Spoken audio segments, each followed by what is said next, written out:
shady during the day. Yeah. What's in there? What's that? Oh, today his choice is the salmon.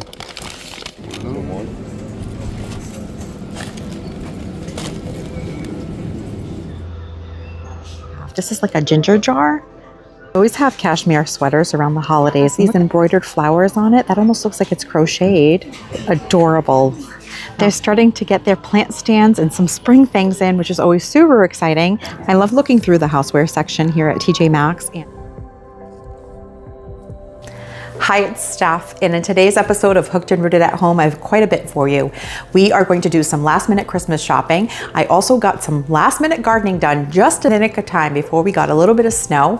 I'm going to share with you some Chinese fake out takeout and the best at home chocolate croissant I've ever had that has me dreaming of Paris. We're going to TJ Maxx the Saturday before Christmas, so it's probably going to be the wild, wild west in there. George and I don't really get many gifts for each other, usually just a couple of stocking stuffers, but I wonder how he would like this if I wore that on Christmas morning. All right, so I'm looking for something that is high-waisted because I find that to be the most comfortable. But my problem is always the length because a lot of these pants are super long and I'm only 5'4". So I might have to use Stitch Witch on them to hem them, which is great. If you haven't used it before, it's like a fusing tape that you can hem pants up with. These are a cute pinstripe.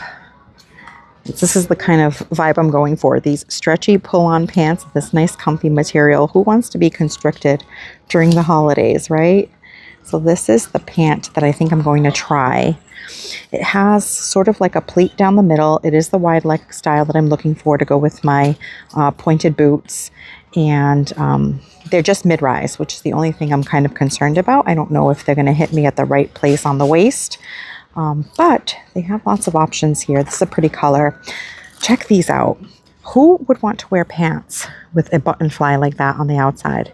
It just feels very strange to me. Let me know what you think. That's a pretty gray also. I find cute dresses here at TJ Maxx also.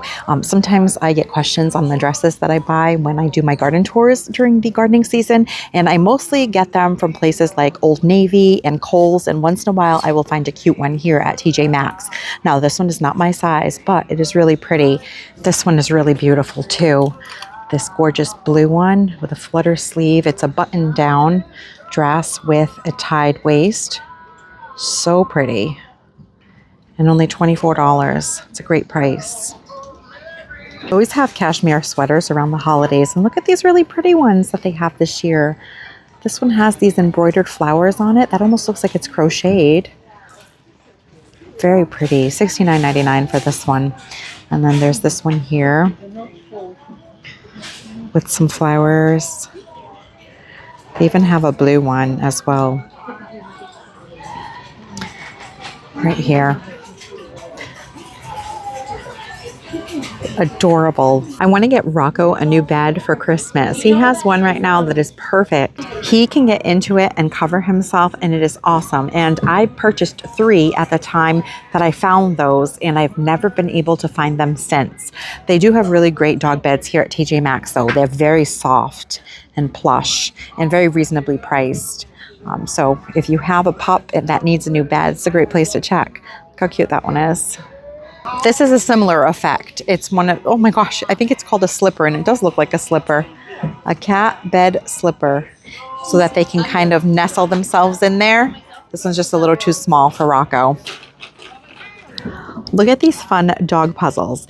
Now, the whole reason I haven't gotten one of these for Rocco yet is because one time when he was real small, there was a Kong that got stuck under the couch with like peanut butter and a treat in it, and he ripped up the whole side of the sofa to get to that Kong. So my fear is that one of these puzzles would slide under the couch with the treats in them, and the same thing might happen to the couch. So that's the whole reason I haven't bought one yet. But these look like they could be a lot of fun and would keep a dog busy. They have all kinds of different ones. I'm looking for a toy for Rocco for his Christmas gift. We usually get him some kind of treat and some kind of toy, but let me know if you have found a toy for your dog that they can't break the squeaker or get the stuffing out in more than 5 minutes, because if I give this to Rocco, it'll keep him busy for all of 5 minutes before there's stuffing everywhere and he's already extracted the squeaker. He's very smart and he can be very rough on his toys, but we still always like to get him a couple of things to have fun with. I love looking through the houseware section here at TJ Maxx, and I find lots of great cutting boards here. This one is the size that I usually like to have in my kitchen for use, so I'm going to grab this one. It has really pretty colored wood. And look at these beautiful blue and white pieces that they have. This is like a ginger jar. So pretty. These are $14.99. Different patterns. Gorgeous. I love blue and white stuff. I have a few pots out in the garden, but inside my house, it doesn't really match my aesthetic, but I love them. I always find them beautiful. $9.99 for this small ceramic vase. They're starting to get their plant stands and some spring things in, which is always super exciting. So we'll have to come back and look at some of the fun things that they get. Last year I bought a beautiful watering can, and look at this one. It's beautiful with the dark wood on top and the wrought iron. And this is a pretty good stand. It seems pretty sturdy for $24.99. And then there's this one here, which is a trifold one in this pewter color.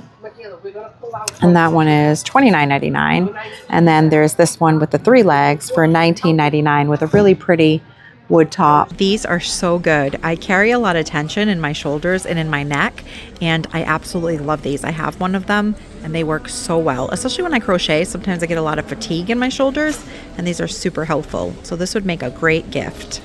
And they're only $11.99. It makes me feel like I should buy one just in case something happens to my other one. All right, I found my pants. I found a different pair that are actually a ankle length, which works out perfectly for us short girls. So now I gotta go find where I put my carriage and check out.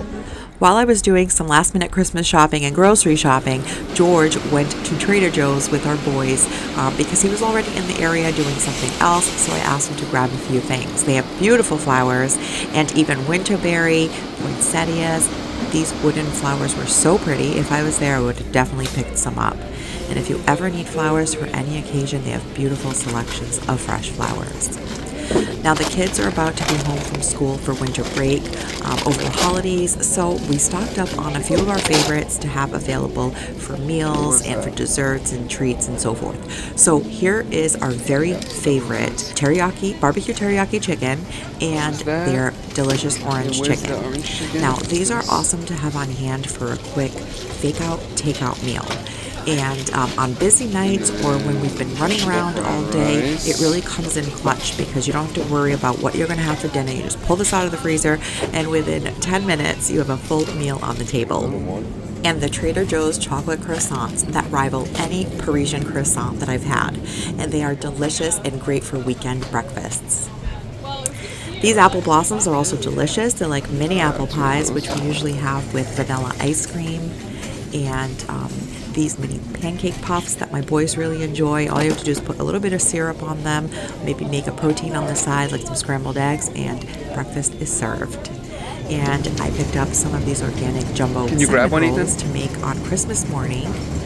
Nothing like a fresh baked warm cinnamon roll for Christmas morning. And Rocco, of course, always gets a little bit of a treat, and these are his favorite. They're peanut butter treats with a greyhound on the front. How appropriate. And I did pick up a waxed amaryllis bulb the last time that we went to Trader Joe's, and it's doing really well. When I was over at TJ Maxx, I was explaining that I was looking for a specific dog bed for Rocco that is kind of like a cocoon that he can get in and out of by himself and sort of cover himself up. And here it is in our living room. We picked up 3 of these beds a few years ago at TJ Maxx. I've washed them a bunch of times in the washing machine, so they're getting a little bit worn. Some stuffing is coming out from some of them that we have around the house, so I'd love to find more, but they're actually hard to find. But you can see how cozy they are for Rocco. We get home from the market, it's like a TSA at the airport. He picks the grocery bag he likes the best.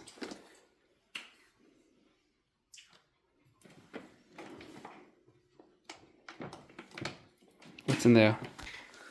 What's that? Oh, today his choice is the salmon. Good choice, Rocco. That's your pick? This is your pick? Yes, it is. Cookie, you sit.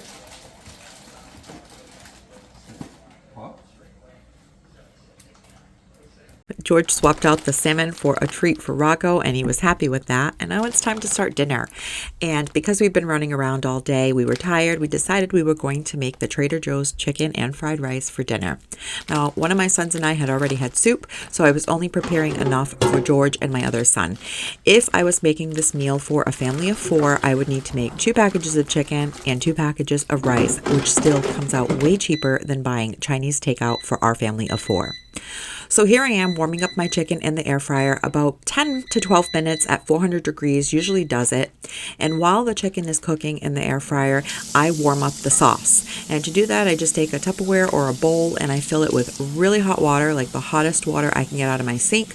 And I will drain it a couple of times because the packets are frozen, of course, so that you can get the water pretty warm, and just let that sit there while the chicken cooks.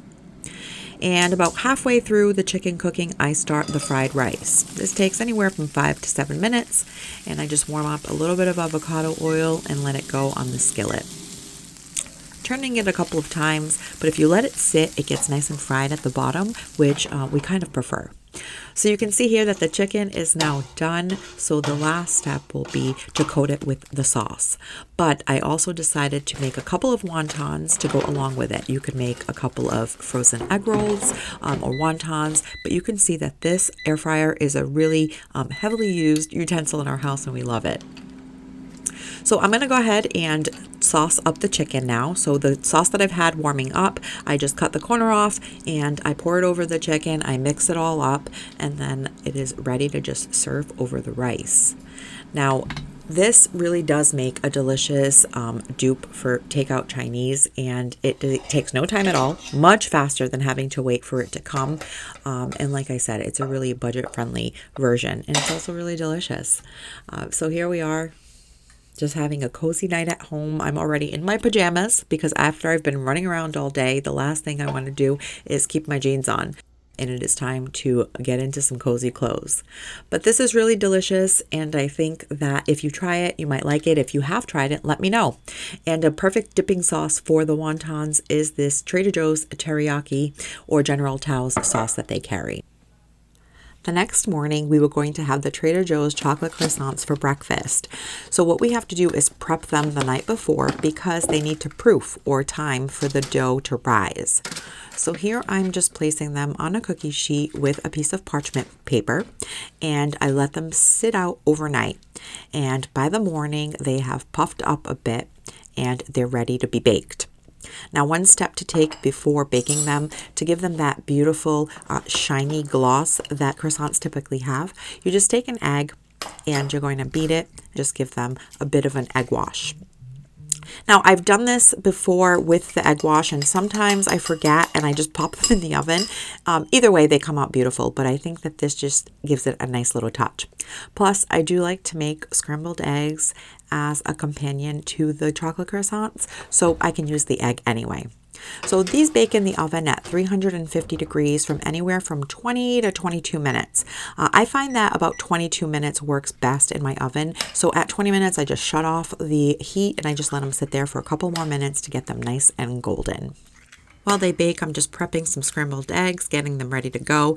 And of course, Rocco is in the living room having a fit, and I'm thinking that he's probably seeing deer out in the garden. But at this point, it turns out that it's just the neighbor's dogs that are going out to the bathroom, which always gets him going. But we did have a deer visit later that afternoon, and they were eating some of the pumpkins that we had taken off of the front porch, and George and my son had split open and to leave out for the deer. So he was right. There were some deers in the yard that day. Just not the first time that he barked out the window. He's a lot more vocal than our last dog was. Did you get him, Rocco? Our last Italian Greyhound was really timid and quiet. A wonderful, lovely dog as well. We loved him to pieces. But this Rocco, he is sweet as can be, but has a ton of machismo. So, of course, he's always in the window making sure to keep his family safe and doing his job by growling and barking at all of the FedEx, UPS, and Amazon drivers visiting us during the holiday season.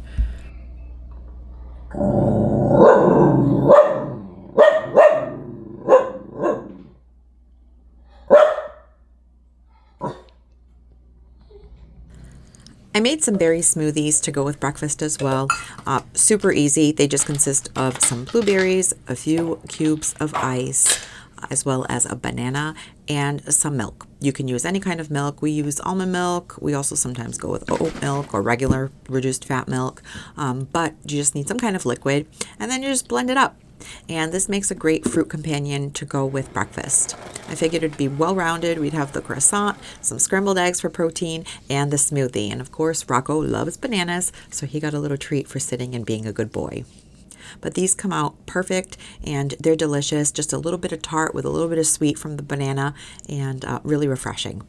So now that the croissants are pretty much almost finished, I'm going to go ahead and get my scrambled eggs started. So I'm just melting some butter. I do use salted butter, and so for that reason I don't salt my eggs, but I do like to add a splash of milk because I feel like they make the eggs nice and fluffy. So just a little bit. Blend it in with the eggs, and once the butter is warmed up at like a medium heat, I just go ahead and scramble my eggs. After taking a trip to Paris in 2020 to celebrate a milestone birthday, I made it my quest to find the perfect chocolate croissant. It is one of my favorite pastries. And I have to say, I've tried the Starbucks ones, I've tried some at pastry shops, and these Trader Joe ones come out perfect and are the closest I've ever found to my Parisian croissants. So George is making his coffee to go with breakfast, and if you recall from the last at-home episode, we had gone to our favorite breakfast place that has closed, the Barn in Little Compton, Rhode Island. But Katie had saved me a mug. I actually got to go back this week with my boys, and I was so excited when she came out and presented me with a mug. She said that she remembered me and wanted me to have one, and I was so honored. We will always remember and love the Barn. But here is breakfast, and this croissant this morning really had me reminiscing of Paris. The weather was kind of gray today, and it reminded me of our time that we visited in February of 2020. Now, this was a milestone birthday trip. It was the first trip George and I had taken alone without kids in 12 years, and it was amazing. And so here's a little bit of footage from our trip. So another thing, there's chocolate croissants everywhere. Everywhere we go, they always have chocolate croissants. Or even these little mini ones. A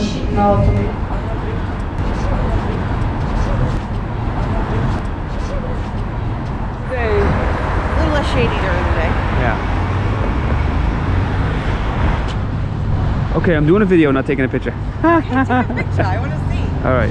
Yeah, and the guy is like legit, like, it's gonna be so good. Like we're gonna be out tonight.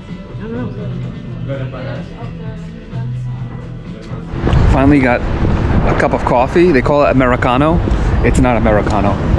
We just tried getting cream and sugar. They wanted to give us whipped cream. That is cheap. This place is crazy just from here.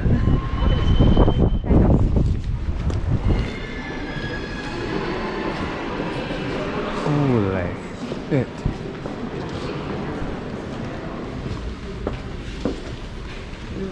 Again, every single, absolutely.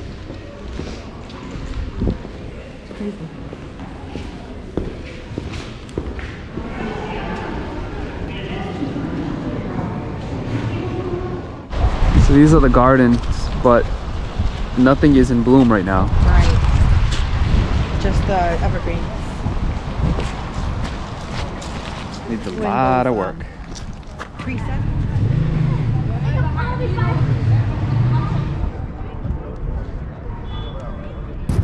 It's a dog walker. A dog walker? On a bike.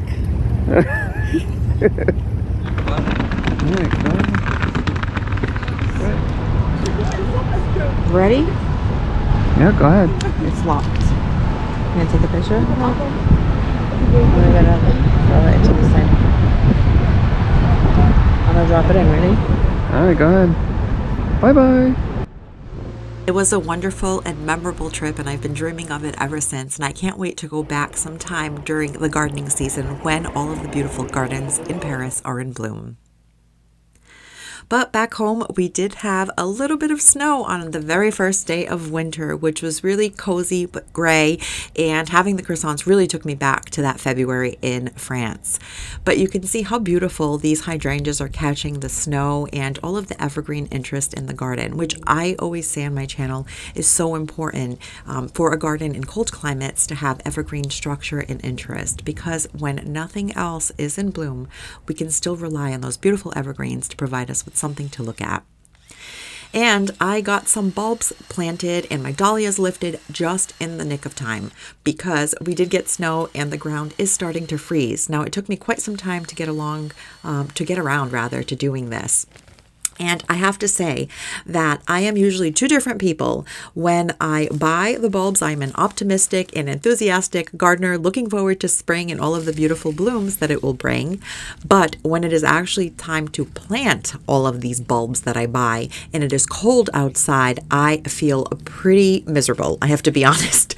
I get cold and crabby and I don't really want to be doing it. So I just have to kind of talk myself through it and tell myself it's going to be so worth it when spring arrives. I have to say that the auger made things a lot easier. I purchased 2 of these augers off of Amazon. I have a 4-inch one, which is a little bit larger for the bigger allium bulbs. And then I have the smaller 2-inch one, which really helps with smaller bulbs. Like these allium sensations are pretty small, but I also planted Gladiator and the Globe Master. And so those were a lot larger, so the 4-inch auger worked better. I also bought some drumstick alliums this year, which I'm really excited about. And I purchased 100 bulbs from Color Blends and I placed them along the fronts of my border behind my Nepeta.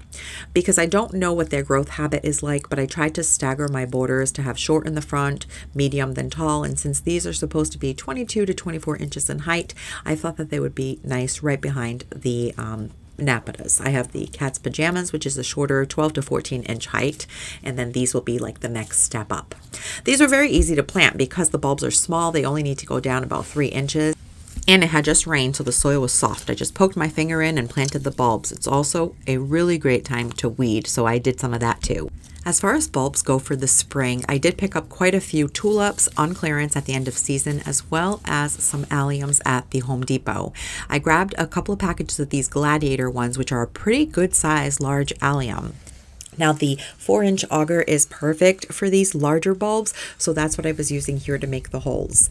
And I have to say that alliums are one of my favorite spring bulbs because they are deer and rabbit resistant. So I can put them out and not worry about anything eating them. So I did order from Color Blends some Globemaster allium as well as the Mount Everest, which is the white one and will be new to me this year, that I planted out in my Japanese maple garden. And here on my retaining wall bed, I am doing a reminder to myself that I am planting some Globe Master alliums. I also ordered some cool bulbs this year, some Camasias and some snowflakes. And I ordered those to add here in this patio bed that retains quite a bit of moisture.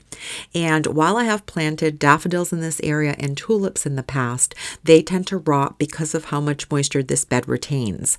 So this year I'm going to go heavy on the Camasias and the snowflakes in this bed because they are known to handle moisture a lot better than the other spring blooming bulbs. After all of this work of planting, I'm really looking forward to spring and all of these blooms. The next time-sensitive thing I needed to take care of was lifting and storing my dahlia tubers for winter. Living in a cold climate here in 6B, 7A, if I were to leave my tubers outside in the soil over winter with the freezing temperatures and the moisture that we get from rain and snow, they would rot and turn to mush. So for that reason, these do have to be treated as annuals or lifted and stored so that you can replant them in spring. Now, I will be honest, I have often thought about giving these up in favor of planting just more varieties of beautiful zinnias, which are so easy. Just throw down some seeds and they bloom.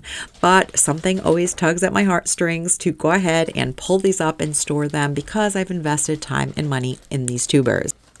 So while dahlias are a garden diva and should be treated as an annual unless you're looking to do the work of digging them up and planting them each spring, I would recommend even just a couple because they really are such beautiful blooms and they show up in late summer when everything else is starting to go dormant. And I've had a lot of fun experimenting with different varieties and making beautiful arrangements as the summer starts winding down.